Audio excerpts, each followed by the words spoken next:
let me get back to the slides. There we go. So I believe we're online now. It says here there were no viewers. There are no viewers here. Okay. Oh, well. There you are. But you saw that there were 4 people watching, so they must be watching from somewhere. I'll show you over here. Or maybe they said they would watch. They responded that they were going to watch. I misinterpreted that. Well, let's... And there's Maria. So Maria was here a moment ago. Right. But we're at the point of no return now. We've started the broadcast. So. Okay, well, let's just go through it. So, hi everybody. Okay, this is Vance Stevens. I'm in Al-Ain, United Arab Emirates, and Maria Coloso was just here a moment ago, and Nellie was around as well. Let's see, here's Nellie. Let me get over here. This is Nellie's profile. I'm just noticing that the profiles come up. So Nellie was text chatting to us a minute ago. We see on our Google Hangout window that no one is watching at the moment, but we're going to get started anyway. So I'm here. First of all, this is the 22nd of May, 2016, and I'm here with Susan Gaer, who's one of my good friends from TESOL. Let me not put this. This is, I think another thing. Let me click out. I've got to now click out this. Okay, what that does. Oh yeah. Okay, that puts us back on the normal channel. People. The way this works is if I click in my presentation mode on the icon, on this icon, if I click on this one, the middle one, what that does is it puts that in the window of the recording. I don't see that it's there now. Oh, it's not this one. No, sorry, not that one. This one over here.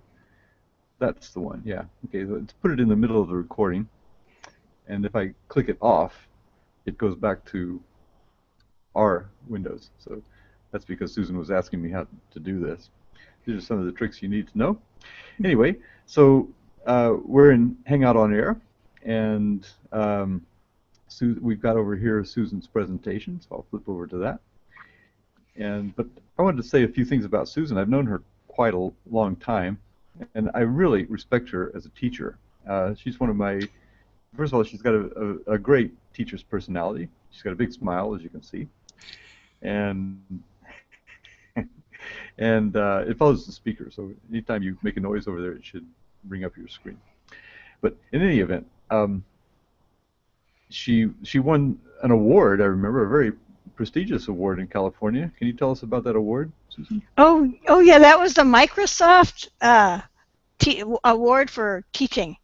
One of my students wrote a testimonial about how I changed his life by teaching him how to use technology in the classroom, and I won this big Microsoft award.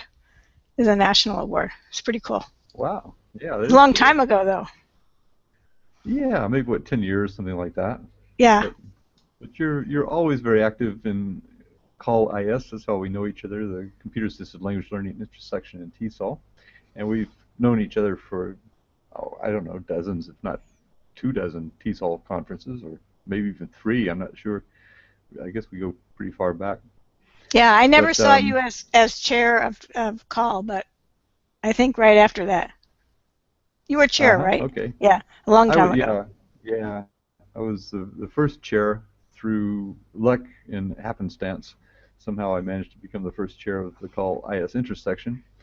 And anyway, that's how we know each other. So we're familiar with what each other does through our presentations that we give at annual TESOL conferences. I guess we see each other about once a year, and because we go to most of them. And I used to live in California, so also at California TESOL conferences. For a couple of years I was living there. So anyway, what you're going to talk about is, let's see if I put this on the screen. I don't know, why don't you tell us a little bit so we get your face on the recording, because when you're talking, then the recording it shows your face, so you can tell us what you're going to talk about. Okay, so my thing with my students right now is having them develop content that they can create and make using free apps that are out there, because when students produce content, then they can uh, make sure that they understand how to speak, and the grammar points become more. It's easier for them to learn because they're producing the content. So I have been This was actually a workshop for TESOL, which was on from the materials writers. Yeah, it was materials writers and Call IS joint In intersection. Baltimore. Yes, in Baltimore. In And Baltimore. I was my focus. It was mostly on developing tools for teachers to use, but then I was taking these tools and showing how you could use them with students. So and these are my students here, proudly showing off their product. Okay, let me put that on the screen in the recording. So uh, for in the recording, I've clicked on it, so now it's up on the screen. So this is adapting mobile content for classroom use, and these are two of your students. Who are your students, by the way? Okay, Where do they that's a come good from? question. I teach in adult education, and most of our students are between the ages of 17, and they go all the way up. We've had one or two that are in the 80s. This semester, I'm teaching a class called Transition to College, which is an advanced level ESL class, and hopefully the students are going to transition to the credit college. Right now, I teach non-credit, and they're all learning what it's like to be a college student. Many of our students are immigrants or undocumented. Oh, there's a lot of undocumented students. We're seeing that our demographics are changing. We're getting more international. We're getting Syrian students. We're getting a lot of students from South America. Used to be 50-50 Mexico, Vietnam, but now we're getting a lot from China, South America, Middle East. So the demographics appear to be changing somewhat.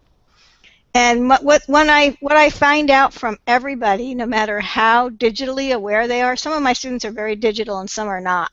No matter how digitally aware they are, they love producing content, and they get very engaged with it.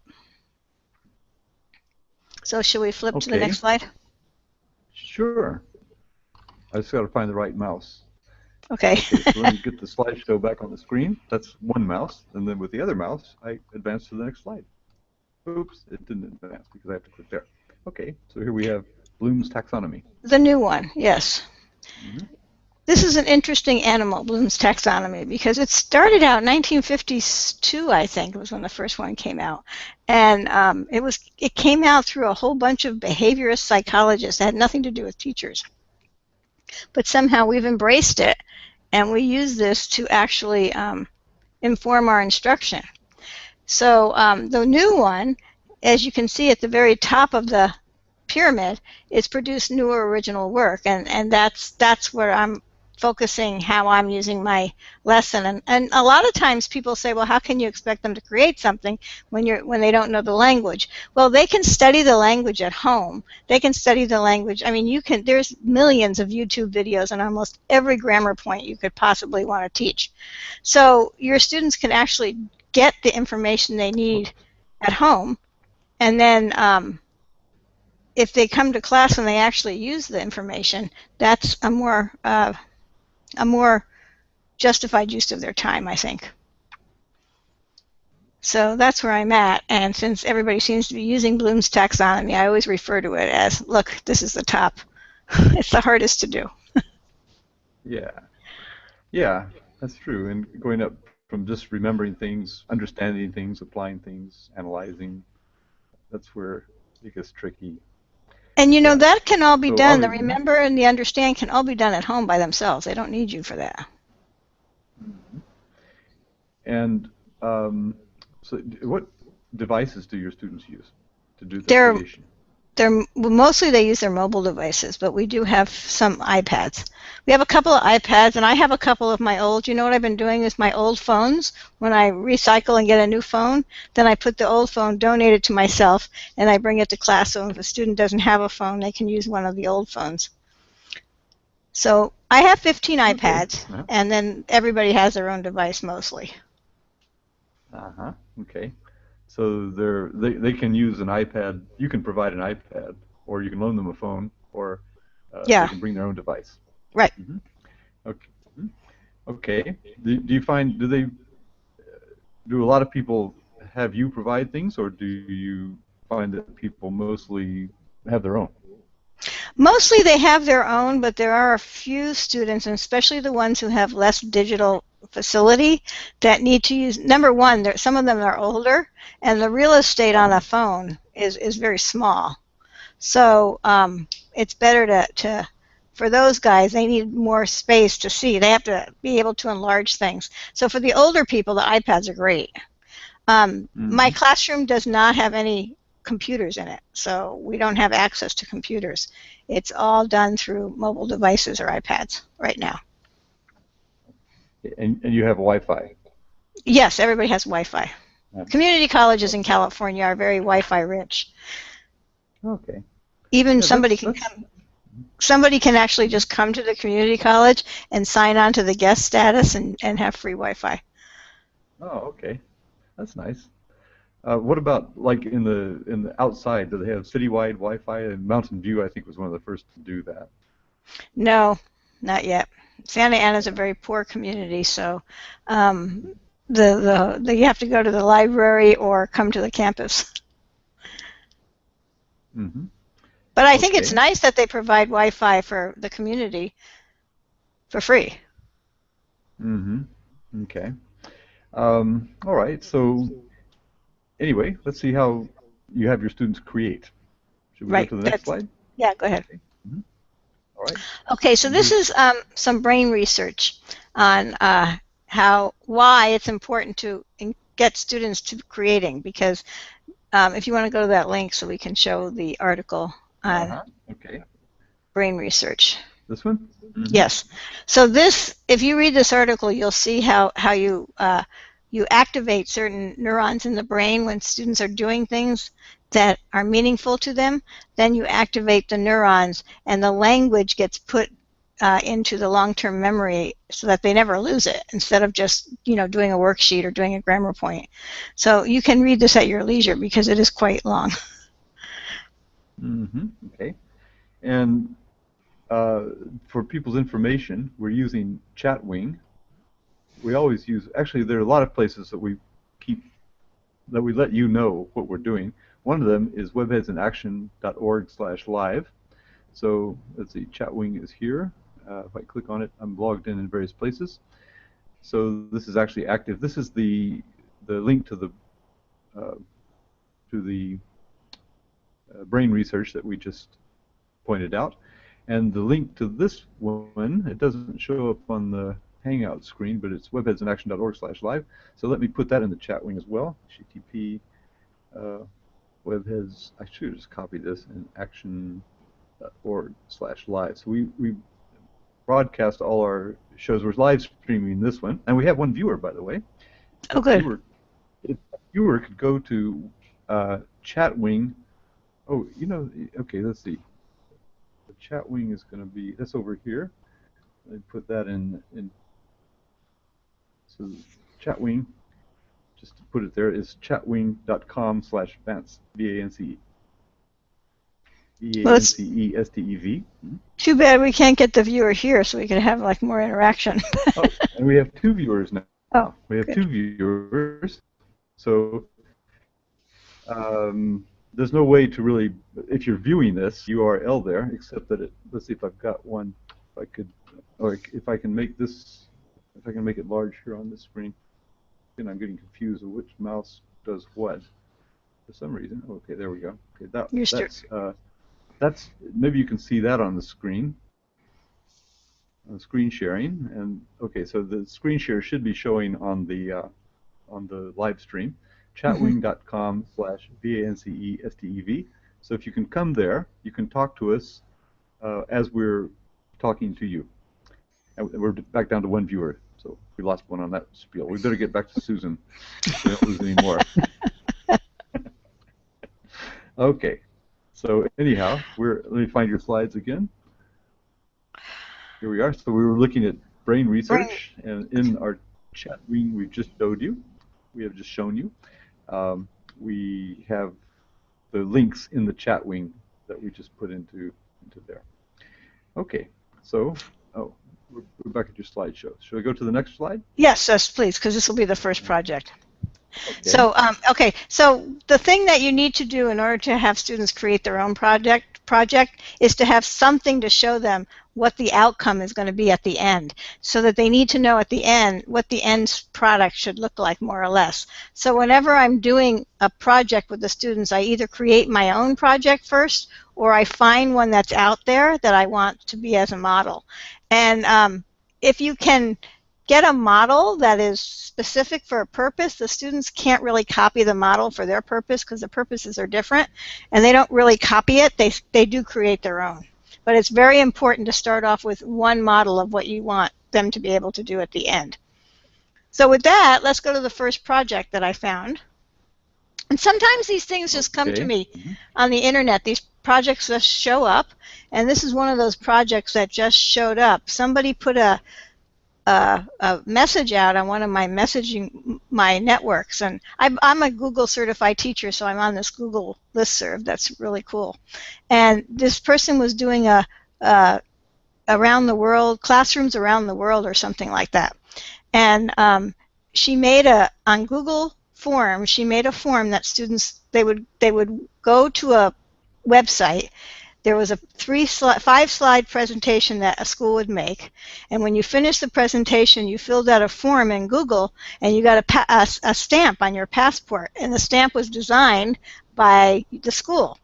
So these were as you can see the map here, these were the schools that we had involved. We had Africa, we had Europe, we had South America, we had Central America, we had United States and Canada. And all of us created this 5-slide presentation. Then we sent her, we sent her the presentation, and then people around the world came by. I think I had 75 people come by my presentation, and she sent us the stats at the end of who came. So if you go to the next slide, I'll show you one of our slides that the students made. And I have to say, this was the very first week of a brand new class that I was teaching. My students, I had no computers. My students really didn't. They'd never seen, there's very few teachers at my school like me. And so they had not ever had a teacher that said, okay, first week of school, we're going to make a 5-slide Google slide presentation. It was like, what? We're going to do what? So they came up with this idea because we found out that I had we had almost 17 different countries in the classroom. So they decided to do a welcome to Santa Ana in all the languages that they spoke, but they didn't know how to get the keyboard, because some of the languages are not Roman letters. They didn't know how to type it in. So what they decided to do was to use Google Translate and then make it into a graphic image and paste it on there. This is the first week of school. I had no idea how to do this for them. They figured it out themselves. It was really amazing. So that's their welcome slide. They did do the 5 slides, and they did get 76 people came by. 76 different schools came by. So, all right, that's that slide. I don't know if anybody has questions, but. I'm not sure who our viewer is yet. Right. We invite you, viewer. 2 viewers now. I've seen the number go up to 3. But anyway, the viewers, if you can come to chatwing.com/VANCESTEV, then you could converse with us. But what you're doing is quite similar to what Maria Colusa does. She's in a project called Hello Little World, and she meets with teachers all over the world and comes online to tell us about it a bit. So I hope she's with us. And let's see, by the way, okay, yeah, and Maria was here, but she's gone now. Okay, so anyhow, have you heard of Hello Little World by any chance? No, I haven't. Susan? Yeah. I have not. I'll have to find out about it. And you said that this is the first slide of a 5-slide presentation about Santa Ana. Mm-hmm. Yes. And the students all did it collaboratively. They all put the slides together. Yeah, what I did is I divided them into 5. I divided them into 5 groups, and each group had to do 1 slide. Mm-hmm. And one slide, Oh. I think it was like she had very specific things that we had to do. Like we had to have a welcome slide. We had to have a passport picture for the stamp. We had to have, we're supposed to have a video, but that was very difficult for us. And then there was supposed to be a multiple choice question about the slideshow. And then there was supposed to be a game. That was it, a game. Mm-hmm. Mm-hmm. So Okay. And they get a stamp in their passport. Now, where's the passport exactly? Google Docs. It's in Google Docs. She made a passport in Google Docs. Okay. And then she stamps it, and then you have the Google Doc with all the passports in there. Cool. I don't know how she did that. Yeah, it's kind of a badge. It's like badges, you know. So yeah. Some kind of reward that has some credibility. So again, a note to our viewers: if you come to chatwing.org, sorry, chatwing.com, chat chatwing.com/DANCESTV, then you'll find the link also to the direct link to this Hangout. So we certainly invite you to come there. I'll make sure that it's posted. And Vance, if anybody would like to have the details on how to do this project or the structure that she used to set it up, I have it all on the Google Drive, and I can share it with anybody. Mm-hmm. Okay.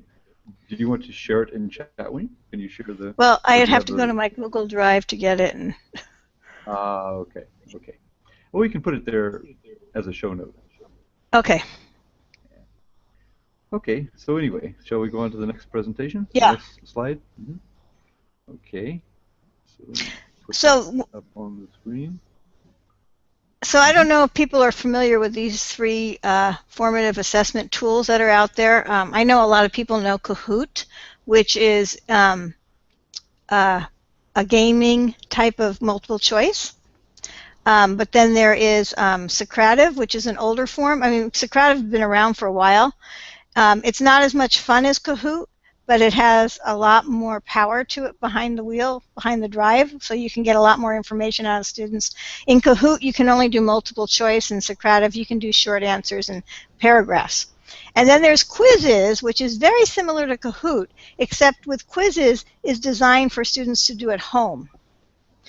And so I start out my semester by creating these assessments for students, but very quickly, after I've done 2 or 3 of them with the students, I then start having the students create their own assessments that they give each other. And the reason why I do this is because, once again, I really feel like they learn more from creating a quiz than they do from taking one. So yes. I put the page numbers that we've studied on the board, I put them in the groups, and I say, make a quiz. And then we each take each other's quiz and play around with it. So it's lots of fun. Okay. I'm just clicking on the Kahoot link because the thing about Kahoot is at kahoot.it. So that's one that's not so logically found. Yeah, but it's actually getkahoot.com to make the game. Yes, for the teacher. Yeah, getkahoot.com. Okay. And Socrative too has two apps to it. One's a student app and one's a teacher app. So if the students want to make tests, they have to download the teacher app and become a teacher. I use I call it Socrative, but it could be Socrative. I don't really know. Yeah, I don't either. And everybody calls it something different, so whatever they call it, that's what it is. It's so creative.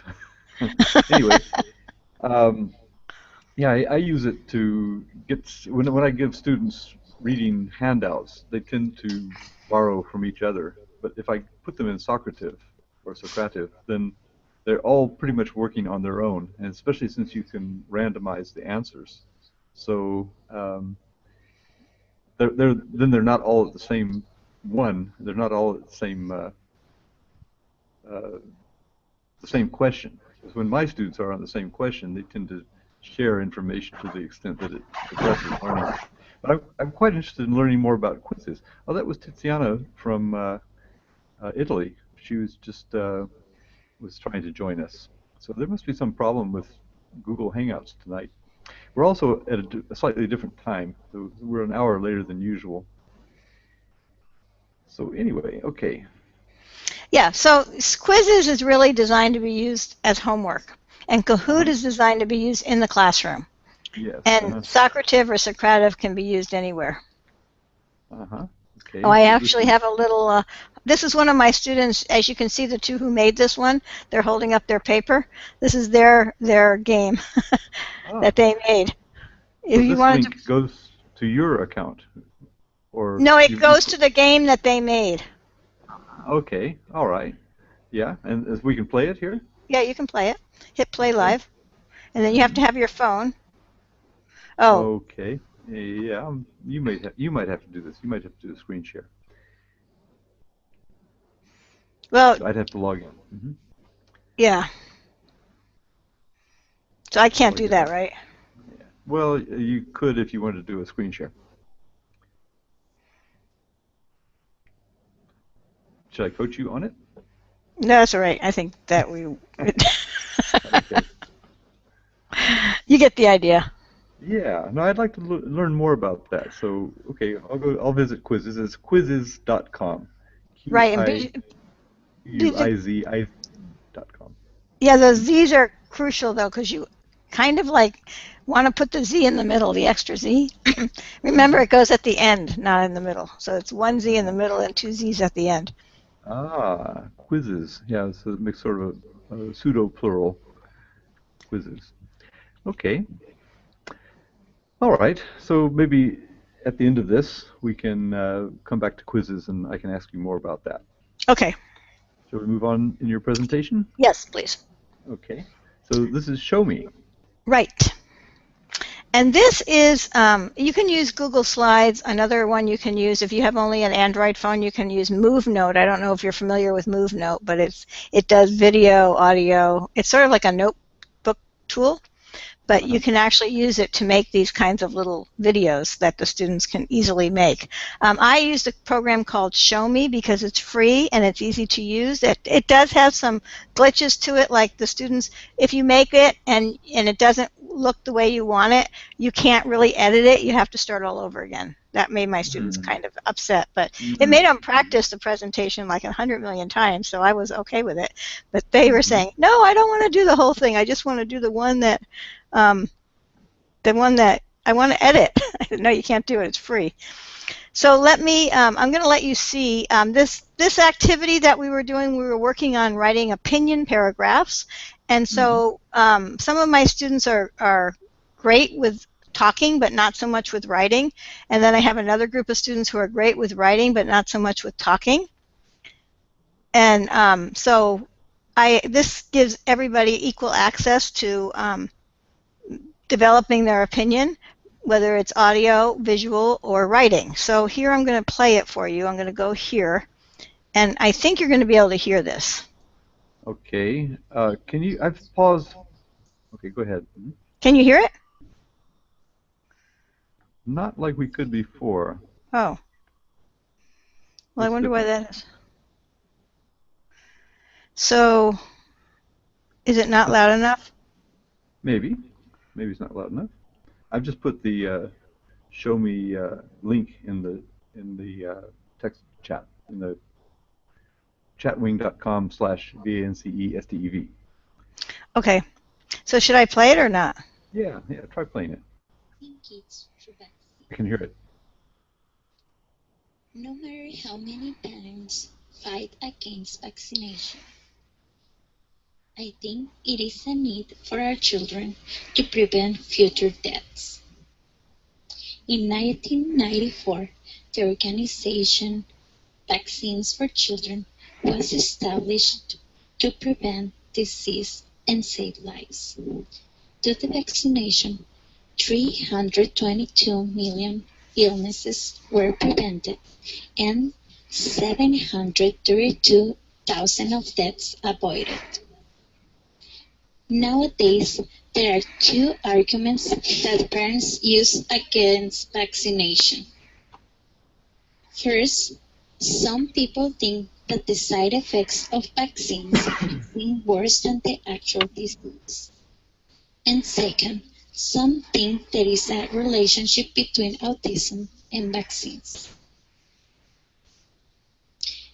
The reality is that the side effects of vaccines might make you feel sick, but the disease that are preventing can lead to hospitalization or even death.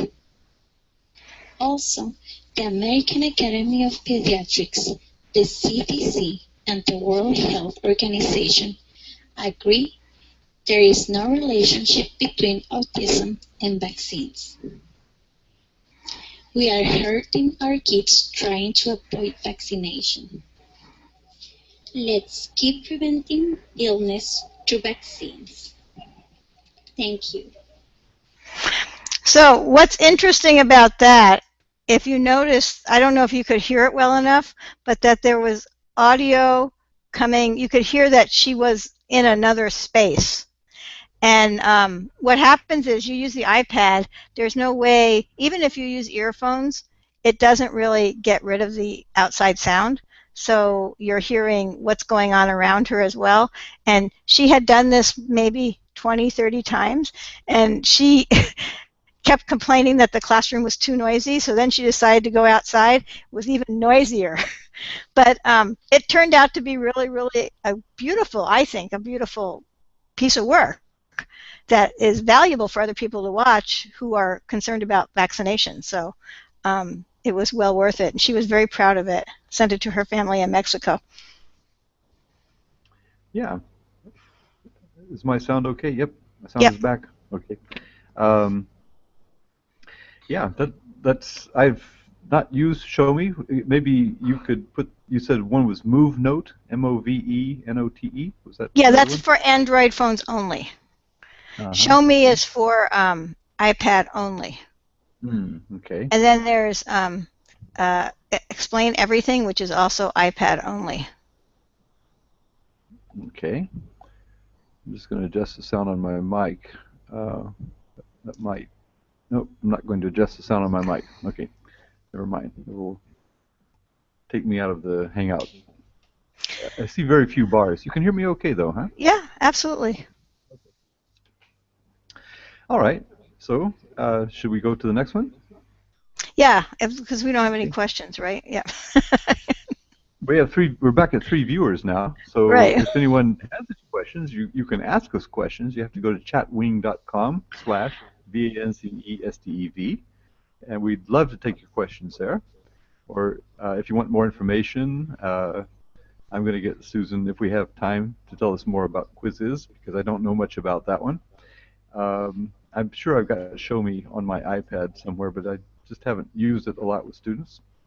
But of course, they love to create content, and if your syllabus is not too constraining, if you don't have things that people are telling you have to get through, then that's great. It sounds like you have that situation where you can just get the students interacting as you feel.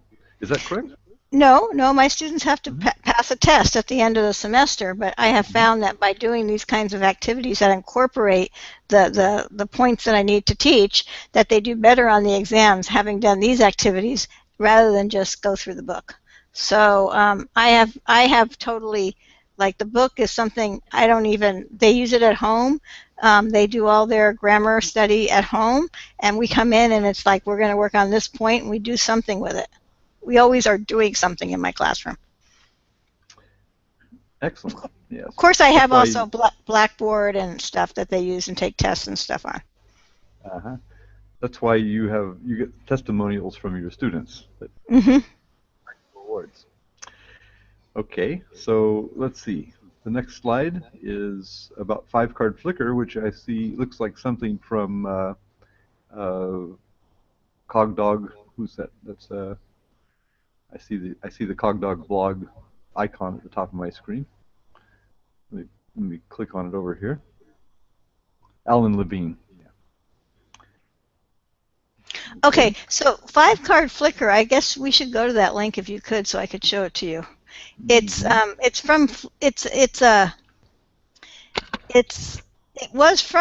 using Flickr photographs is what it is, and it gives you 5 random photos. So if you go ahead to play around, Vance, there. Play around. Okay. Yeah. Right Yes, there. play. Go ahead, click on it. and you'll get 5 Okay. pictures. And every time you do that, you get 5 random pictures. So the students have to find 5 pictures that they want to write about, and then they have to take these photos and they have to write something about the photos. And it's really good because it really generates creativity in their language by playing around. Now, if you want to go to show stories, because you can see some people who have written stories this way. Show stories, okay. Yeah. Fivecard Flickr. Yeah, go ahead. Click on that and see what happens. Okay. And then these are all the stories, so you can pick one that you want to look at. I would pick an English one.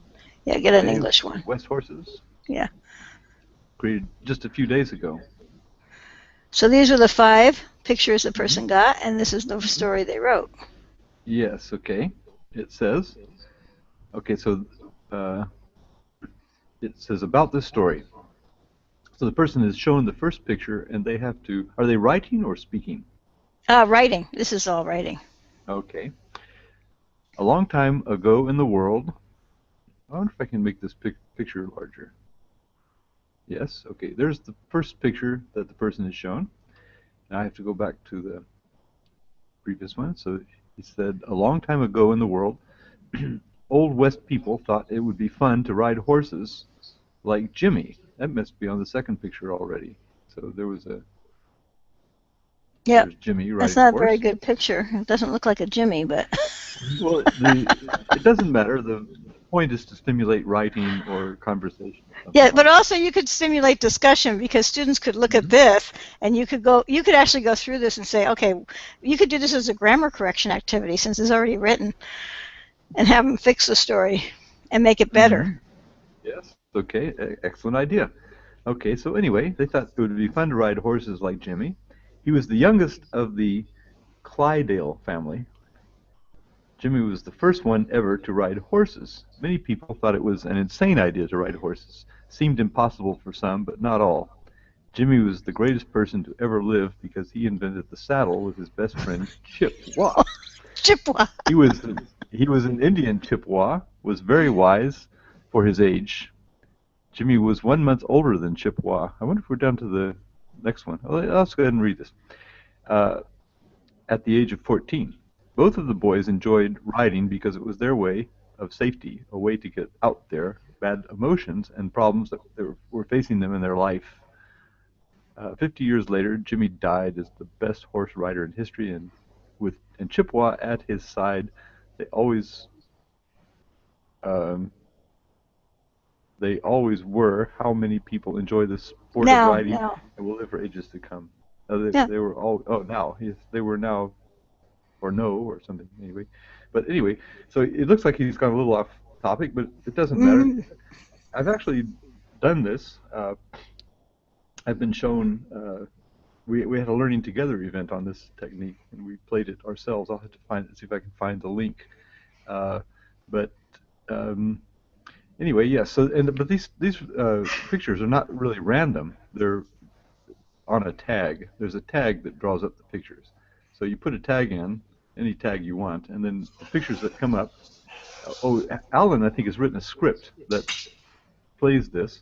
So you put in the tag, and then it brings 5 pictures on the tag. And does it play them as a slideshow? So you have to talk about them as they come up?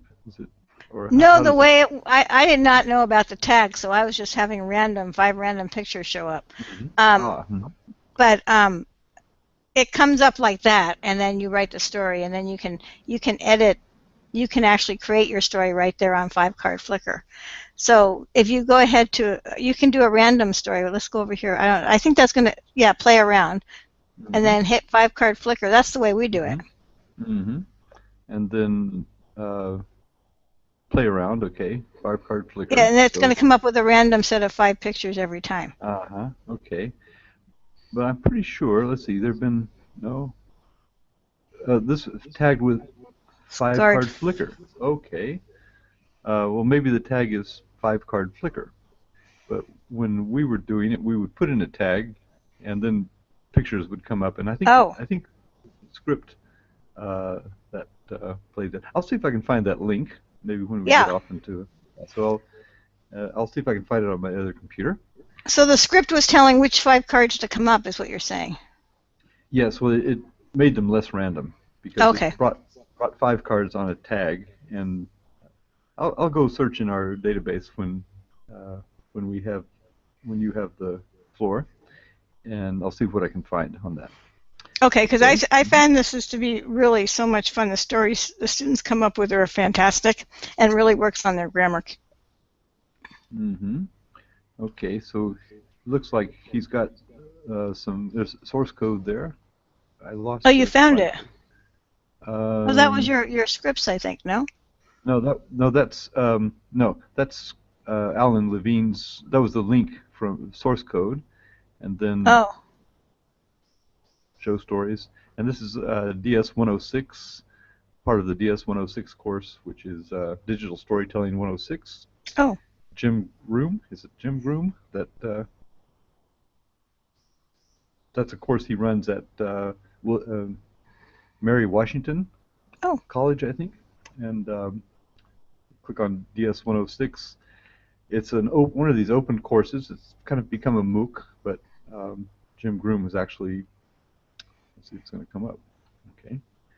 Okay, this is the story gallery. Okay, so that's the same thing we saw. But anyway, DS 106, if you put that in there, it should bring up... Bring up the Daily Create. Let's see what that is. The Daily Create.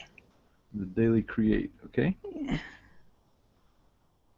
Daily Create story. Go to Play Around and go to Daily Create, because these are the stories that people made, but there's Play Around and then the Daily Create. Okay. Yeah. Are you ready to play? Pick an image to add it to your story. So actually, you pick the image. Right. That's different then. Yes, okay.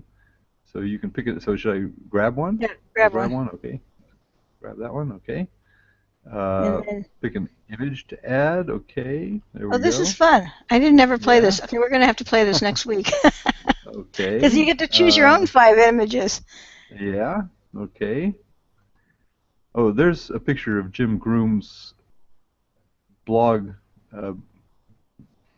Bava Bureau or something like that. That's Jim Groom's icon, his avatar. And the last one. Okay, last one can be kind of... All right, so what's your story? What's your take on this, Susan? I think it's about imagination. The power of imagination. The power of imagination is symbolized as something that you hold as one would hold the Statue of Liberty. And since you're going to travel somewhere, you need shoes to take with you. And they have to be good shoes. They have to be good shoes. Right. Be 2 of them. And you need to go with your dog into the sunset.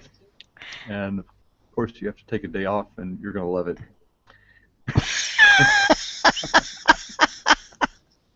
Okay. Anyhow, this is fun. I'm going to have to do this. I have not done it this way. I've only done Play Around with the random. But it's good to actually pick your own 5 pictures. Yeah. Okay. So while you're talking about the next slide, I'll root around on my Learning2gether index and see if I can find where we learned about that. Okay. Anything else you want to say about this? No, I just, you can, oh, yeah, I do. Actually, that was number 1. There's number 2. So I had the students do I get them into groups, another activity is I get them into groups, and that's where they did the show me. And they find 5 facts that they're going to talk about on a topic.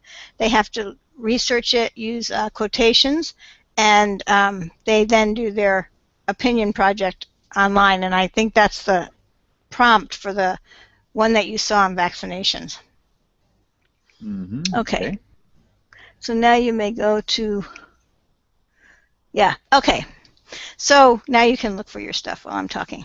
So real learning, I find, even though people say that they have to get through a curriculum, you really can get through a curriculum doing projects and having students produce content.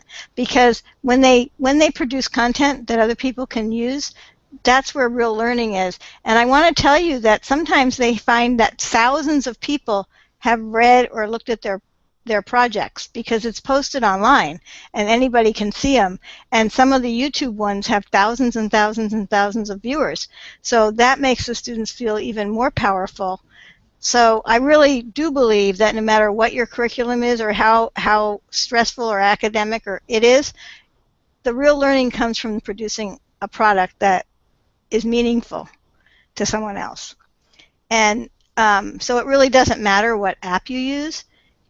It's what the student creates with it that documents that they're learning. Okay, and that is illustrated in this slide. Yes. Mm-hmm. Okay. Now then, I found the thing that we were doing. It's called Vechi Flickr. You know Vechi Kucha? Vechi Kucha? Uh-huh. Uh-huh. So I link in Chatwing.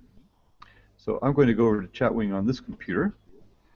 And while we're dozing off here, Chatwing is timing out, so it doesn't respond instantaneously. But anyway, now I've got it here, so I'm going to put it. Okay, here we go. I'm going to make this big. So this is an event we had as the 81st episode. By the way, we're up to episode 332 now. This is 332nd episode. Let me just get over here. Okay. All right. So this is Scott Lockman was involved in the DS 106 course with Alan Levine, and he came on and showed us Vechi, but he called it Vechi Flickr. Vechi Flickr. Yeah. So let's see. Now you can see us playing it here in this was a recorded event. So let's see if there's something I'm trying to recall exactly how we did it. This is the recording. Okay, so if you played that recording, you would hear Scott explain how to do it. Not sure if we're going to get too many hints here. Okay, I don't really recall how we did it, but since it's Vechi Flickr, you have a short amount of time to talk about each slide. Your story has to take place in a certain amount of time. So say it's 2 minutes or something like that. So you're going to see 5 slides, as with Vechi Kucha. Your slides go on a time queue. So that's what the script did. It took 5 pictures, like Fivecard Flickr, and the participants had to talk about the slides as they came up. So the slides were dealt you, and you have to speak about them as you have to string a story together as the slides are coming up in the time frame allowed. So it was a lot of fun. If you play this, you can see us doing it. So we all gave it a shot, and so that was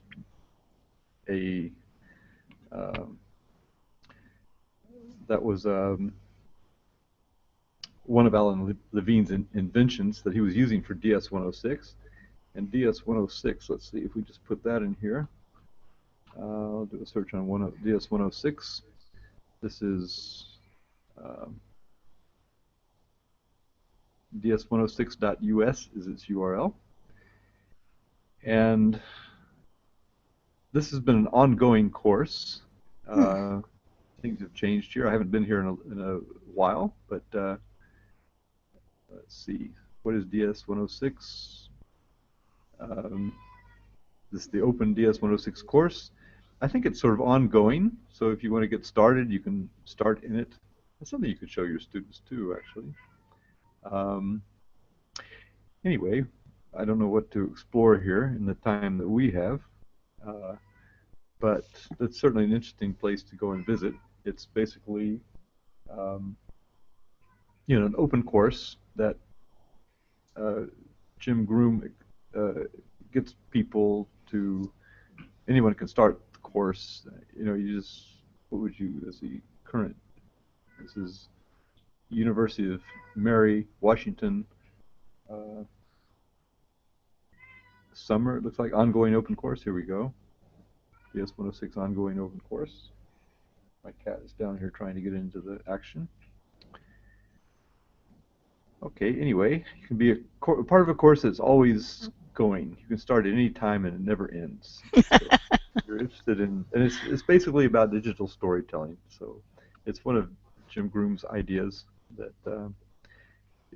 one of the things he teaches is a domain of one's own. So every student who registers at Mary Washington University gets a domain. So the idea is that they teach people from freshman year that you've got your domain, you curate it, you develop it. So here again, it's a very similar thing to what you're doing with your students in a small scale. This is actually giving the students at this college a space to create, so each one, instead of going off to like show me sites or whatever, or you could of course make that a part of the domain of your own, but you set up your own domain and you curate your materials there as you go through the college. That's great. So what a great concept. Yeah. Okay. So let's see. I think that would be the last slide. Yeah. So yeah, that's really nice. I think some people's syllabuses are a little constraining. Like I work in a military context, and there's a lot of counter learning that goes on where I teach. So although we do our best, of course, to do exactly what you said, and that is to adapt, to make it interesting for students, to get them to create, to make it fun for them, there is a lot of the tests count a little bit too much, and so therefore you have to make sure you cover the material in a prescribed way, because if the students go to the test, they say they didn't have it, they weren't shown what they were going to do on the test, then that causes problems in the military context. But still, they all have iPads, and we try to get them to create, as you do, using their iPads, and we use these tools as well. And I was going to ask a little bit more about quizzes. Okay. Over here. So you want me to log in to try to do this streaming thing without crashing? Yeah. All right, sure, let's why see. not? We've How come got I'm not? two viewers. Yes. Okay. Go ahead while you're. I don't know how to logging. get the share thing in. I'm not seeing the share. Let me show you. Okay. So over here on, do you see how this window came up? Do you see that little screen share icon? Yeah, but I don't see it on mine. Now I do, but it's on yours. That's yours. Okay. Do I have to click on my picture? You. In your Hangout, if you can find that little icon that was up there, the little arrow, white arrow in the green field. Yeah, I don't. It's not like showing that at all for me. And you have to move your cursor over that direction. Oh, Maria wants us to know she's watching live. Wonderful. Well, that's so nice of her to check in. Yeah. Where did she sent it in the chat, my chat window of my Hangout. Okay. Oh, yes, I see. No, I don't see. No, it came to me. It came to me. Okay. But I Nicole. She's joined us. Oh, great. We saw you earlier. We saw her earlier, but there she is. She's outside in the sun. Yes. She must be using her phone. Hi, Maria. We've got you. Are you on a 3G connection? I think she's frozen again. Oh, she's trying, and normally she's able, when her normal context is something like mine, it's got books in the background, and you can see she's in a house. Normally I found it, the window you wanted me to find. Okay. Shall I try it? Yeah, sure. Okay. Okay, it says share entire screen or share Google Hangouts. Which is better? Well, I'm sharing the screen, so that's probably the safest, and you don't have to go and find the right window. So just bring up, so I can see you're on. You've got a Hangout on right now. Okay, so now anywhere I go, you're going to see it, right? That's true, yeah. Or if So you are want, you you can saying? just share one. Yes, I see. We just got something. What do we see here? Okay, When that's it's good. appropriate. Yes. Okay. We've got looks like a Bing search, maybe. Yeah. Now we're going to Mhm. quizzes. Oh, Okay, so you can where is it? see.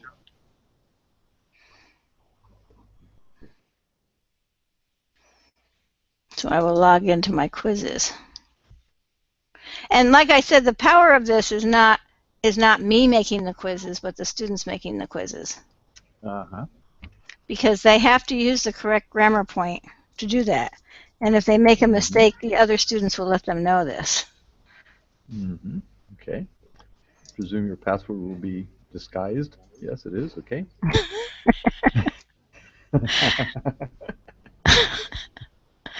Whoops. All right, so now I'll start one of these things. You want to do the Spanish Inquisition? Let's see my quizzes. See, I'm not in my students' account, so you can't see my students' stuff. They have to make their own account. Mm-hmm. But we could do, this is what I did, TESOL trivia. Okay.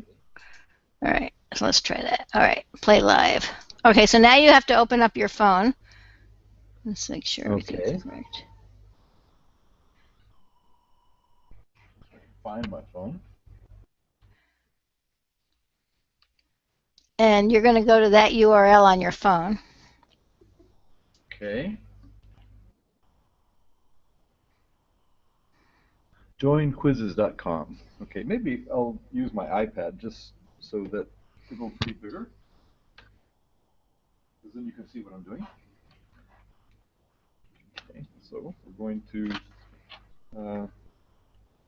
when you say that URL, okay, first of all, I'm going to get into my iPad here. And iPad is swimming around. Okay, find Chrome or something. Okay, Chrome, here's Chrome. All right, so now we're going to go to join, Join, dot quizzes, And be sure to spell quizzes right. That's a problem. Q-U-I-Z or Z-I-Z-Z.com. Oops. Okay. So I'm going to go to that URL. Okay, I've got okay, there's quizzes with something for me to do here. It says enter the game code, the 6-digit code, and I'm going to enter 393 647. Mm-hmm. Okay, and proceed. Proceed is one of my students' vocabulary words, by the way. Oh. Good. That's the reason to use it right there. Right, exactly. Okay, enter my name. That's join the game. Okay, I'm in the game. There I am. Okay, you can see I'm in the game. All right. Okay, so I'm going to start it now because you're the only person. Okay. Mm-hmm. 5, 4, 3, 2, 1. Okay. And go. Okay. Where was the first conference? Well, I'm going to guess it was in Washington, D.C. Wrong again. Wrong again. There's a very sad cat on my computer. Oh no. Okay, wrong again. Let's see. Who was the first president of TESOL? I believe that was James Elatis. Okay. Wrong? Wrong. Ooh, Harold Allen. Well, that was way before my time. He must have died before I arrived. Let's see.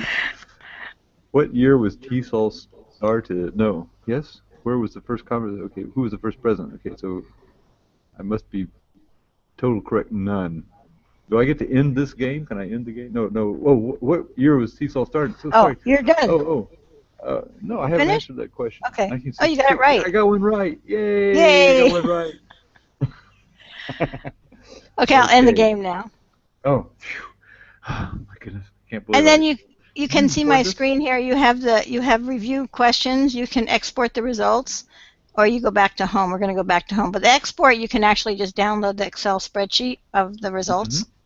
Similar to Socrative in that respect. Right, and if you want to have the students review where their mistakes was, they can review it. But I want to go back to home because I want to show you something about what's so cool about this. So I don't really play it live with my students because I don't feel like live. I like Kahoot better for that because on Kahoot, everybody's watching the same screen, and the device is just for the answer. But on quizzes, when you play this, it's like they're all into their own screens and they're not talking to each other. So I don't like doing that. But the thing about quizzes is that they have a homework version. Let's pick one just for the heck of it. And here where it says homework, you can send it to them for homework, and they can do it individually, and they can compete against each other. And let me show you some of my reports here so I can show you what happens when they play it by themselves at home. And what I do with quizzes is let me go once completed because I have nothing running right now. I have the students do quizzes before they come to class. So let's say we're going to do, for example, the past perfect. Then I'll have them actually take a quizzes on the past perfect before they come to class, and I'll get this kind of report here will show me what they know and what they don't know. So like here's 39 people who took the fraction one. I don't teach math. I'm teaching math language. So 86% of them, 39 people took it. They got 86 average percent. And then I can view the report, and I can see individually how well they did. I can see by question, by player, and I can see where they who had mistakes where. So it's very useful as data to let you know exactly what your students don't know. So when you come to class, you actually know exactly what to teach them and what you don't need to teach to get the point across. And then you can send them another one the next day to see if they got it. So that differs from Socrative in that for the students to do Socrative, you have to have it running on your device. Yes. Yeah, so you could send it home with them. You could send them home to do it, but you'd have to keep Socrative running on your device. Right. And that would work the same. Right, and you can. Do I read that correctly? Yes, and you can only have one Socrative going at a time, whereas with quizzes you could have multiple ones. Ah, nice. Okay. Because with my quizzes, when you create one, I'll just show you real fast. They're real easy to do. And they can compete with each other, which is always fun. So here, I'll just take one that somebody else wrote. And that's another thing. You can do a search on whatever you want to teach, and you can actually, it's called transport questions. So if you like, oh, I like this question number 5, you can just take number 5 and put it into your own quizzes. I don't know what I'm doing here. Done. Okay. In Socrative, you get a share code, and you can.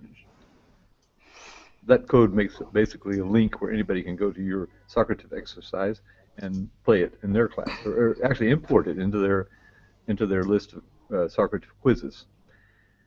So right, but I don't think you can search for questions. I think you have to search for topics. It has to be whole quizzes, or whole Socrative exercises. I'm trying to get rid of this, but I guess I have to name it something because it's not letting me out of the screen. All right, test. All right. So now I have this question. Now I can search for questions. Let's search for a preposition question. And I can just add, okay, so I can find a question and I can just take it. Then I can search for another question. See how that is? And let's say I want one in past tense. Okay. And I can just take other people's questions and make my own. Okay. That's easier than making your own, do you think? Yes. Okay. And also, it allows me to add, to look, of course, this is all other languages. There's a lot of different, so I'll just take this one. I think it's much easier than making your own. You just click on it and it's done. And then, so you can do that with it as well. And the students can take it so that when they take the test, okay, this is something that Socrative doesn't do. Every time they take it, it puts them on a leaderboard. Mm-hmm. And they can keep taking it. You can arrange for them. If you don't only want them to do it once, you can have them do it once. But if you want them to take it multiple times, you can do that. And then they start competing with each other because everybody wants to be number one on the leaderboard. Yeah. So they might take the test like 10, 15 times just to try and be number one on the leaderboard. Oh, okay. Yeah, that's nice. We memorize. You know, memorize. It's kind of just a matching sort of flashcard thing. You know, so we use it for vocabulary, so vocabulary and definition, and then, but it gives them thousands of points for success. We give them a 5,000 point target, and they all try to make that, but then they go beyond because it puts them on a leaderboard. So they're all trying to be the top of the leaderboard, and even the teachers go in and during the class period and will try to beat the students on the leaderboard. I was trying to show them how easy it is to get so many points, you know. Well, that's what, yeah, and that's Quizzes does that, so that's what's fun, and you can do it. You know, you have to specify a time for the quiz to be open. You can't just have it open forever. Okay, you do have to put an end date on it, but other than that, you're good. It's easy to use, and it's. Another one that's really nice that actually your students could also create, and that one is Edpuzzle. Do you know Edpuzzle? You know, I've heard of it, but I don't think I've ever used it. Yeah, Edpuzzle is you get YouTube videos. If your YouTube connection is good, you can actually use it directly to a YouTube link. But if we don't have students can't use YouTube where we are because it just sucks too much bandwidth. And they have their own ways of getting their movies on.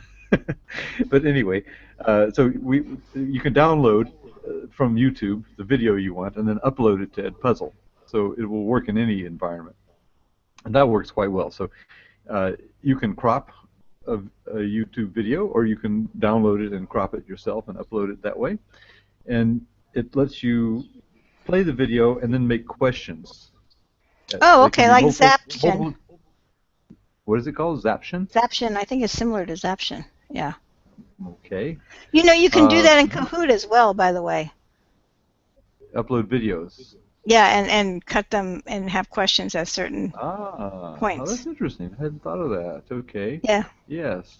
So as you were saying about Kahoot, what's the difference between all of these? Kahoot plays background music. It invites you to students get on. You know, students get in the game. It's kind of like a TV quiz show. So the students get in the game, and then questions come up, and as we saw in the TESOL trivia quiz I just took, you get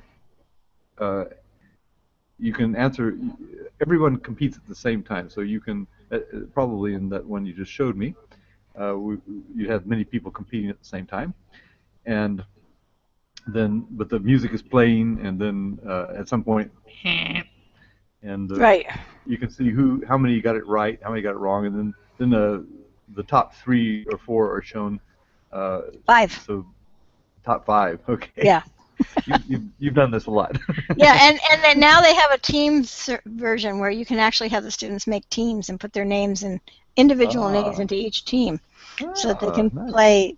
Before you could have them play in a group, but it was whatever they named themselves, that was them. Now they name their team name, and then the team names, they say, well, who's in your team, and they put each person's name, so all the people in the team get the benefits of winning. Okay, interesting. Okay, well, so this has really become a conversation. We're learning together. We're each learning. Yes. And hopefully our viewers, which have back up to 3 now, are learning as well.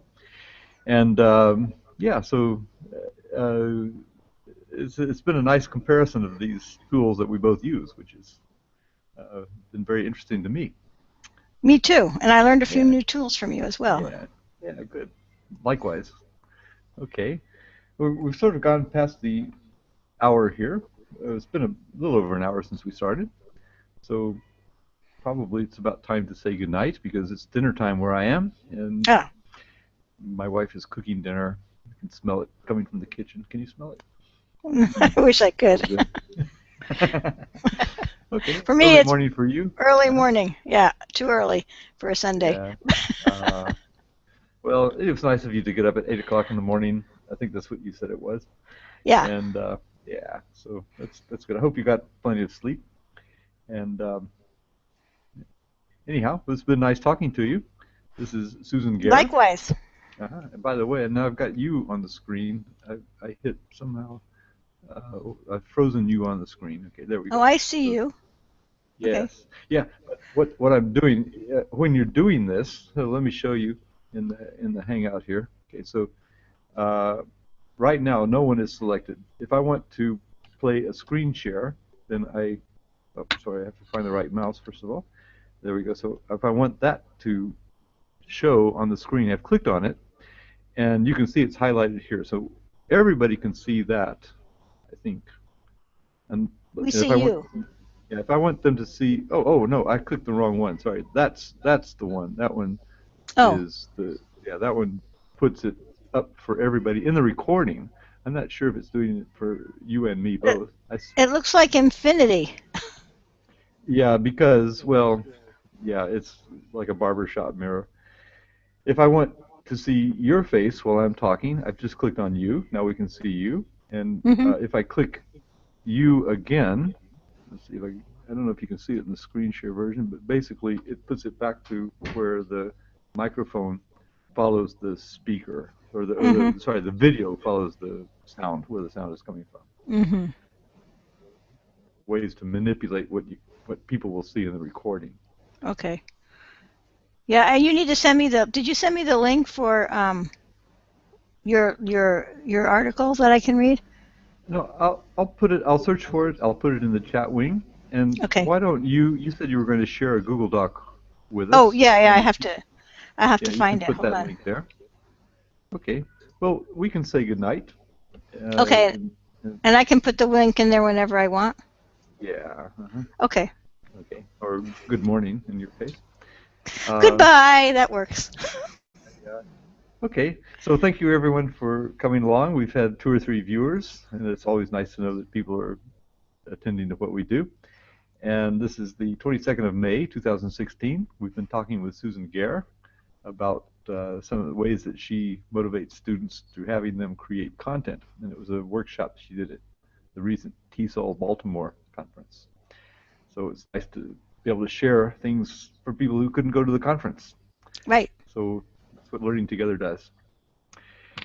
Okay, this has been Learning Together in action. You've seen us learning ourselves together, and we hope that the viewers and the people who listen to this recording will learn more as well. And there are more of these at learningtogether.net. And if you want, you can go to chatwing.com/VANCESTEV, and you can see there the links that we've been showing in this presentation. And by the way, they'll be there forever as far as internet time is concerned.